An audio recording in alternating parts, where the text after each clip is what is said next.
আরে রাজু ভাই, আজ তো সকাল সকাল এসেছো নদীতে, ব্যাপার কি? নৌকা সারিয়েছো নাকি?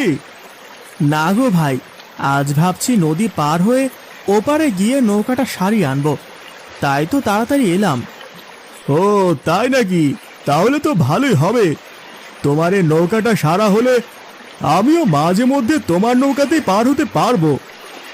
হ্যাঁ ভাই, তাই দোয়া করো, ভালোই ভালোই যেন নৌকাটা সারিয়ে নিয়ে আসতে পারি।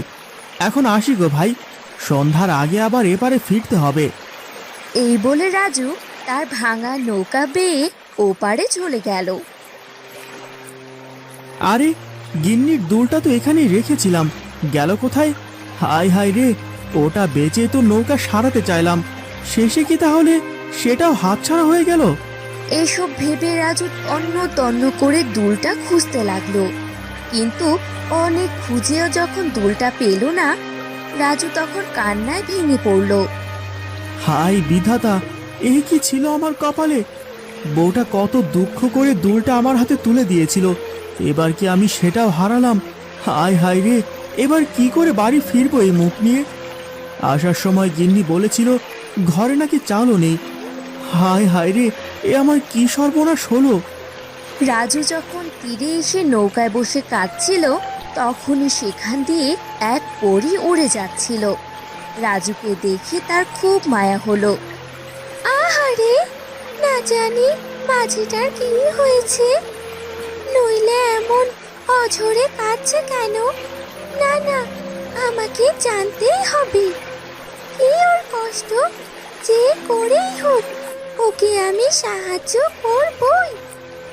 এই কথা ভেবেই পরী এক বৃদ্ধের রূপ ধারণ করলো।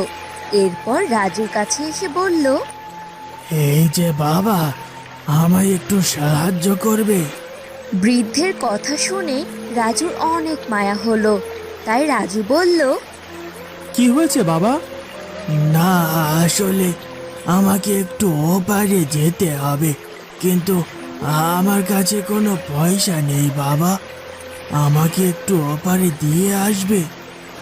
আসলে বাবা, দেখতেই তো পাচ্ছেন আমার নৌকাটা তেমন সুবিধার না, তাছাড়া এখনো কোনো যাত্রী পাইনি, তাই আপনাকে নিয়ে ওপারে যেতে পারবো না।